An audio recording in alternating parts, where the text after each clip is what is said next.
आज आपल्या सर्व चॅनलच्या वतीनं सर्व मुस्लिम बांधवांना ईदच्या मनापासून या ठिकाणी खूप खूप या ठिकाणी शुभेच्छा देतो। आणि हिंदू मुस्लिम बौद्ध सिखाई सर्व धर्मातल्या लोकांनी आज ज्या पद्धतीनं सर्व जाती धर्माचे लोक या ठिकाणी आमच्या सर्व मुस्लिम बांधवांना या ठिकाणी शुभेच्छा देत होते, त्यांच्यासोबत आलिंगन करून या ठिकाणी त्यांना मिठी मारून एक प्रेम या ठिकाणी त्यांच्यासोबत या ठिकाणी दाखवत होते। हीच भावना हेच प्रेम कायम या ठिकाणी राहावं।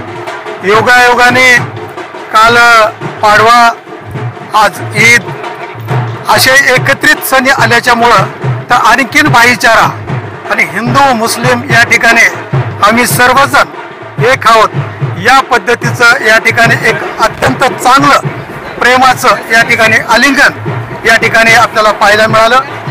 असाच भाव असंच प्रेम प्रत्येकाच्या बाबतीत असावं अशी या ठिकाणी मी सर्व बांधवाच्या वतीनं या ठिकाणी सर्वांना या ठिकाणी विनंती करतो आणि पुन्हा एकदा अल्लाह आणि परमेश्वरांना दोघांनाही प्रार्थना करतो की हेच भाईचारा कायम या ठिकाणी असावा आणि हेच आदर्श कायम लोकांमध्ये या ठिकाणी निर्माण व्हावा अशा पद्धतीची अपेक्षा व्यक्त करून थांबतो।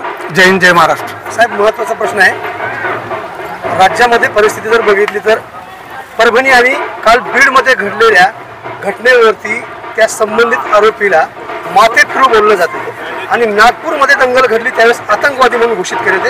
या घटनांकडे कसं बघता तुम्ही? खरं तर आजच्या ईदच्या निमित्ताने राजकारणातलं मी बोलणं म्हणजे तुम्हाला असं वाटेल, आज आपण जरी भाईचारा म्हणून एकत्रित येत असलो, कुठल्या तर पक्षाचा नेता उठतोय म्हणतोय मस्जिदीत घुसून मारेन, काय तुम्हाला फिरू देणार नाही, तुम्हाला राहायचं असेल तर अशा पद्धतीनं राहावं लागेल।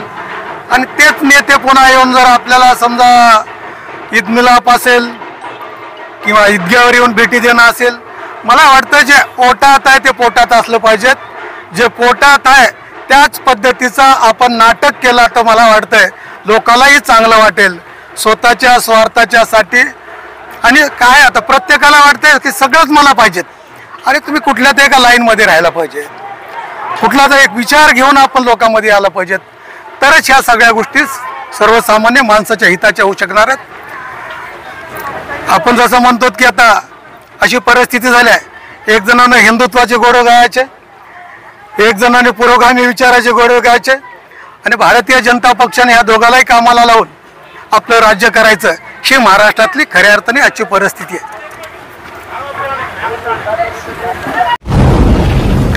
आवाज बहुजनांचा।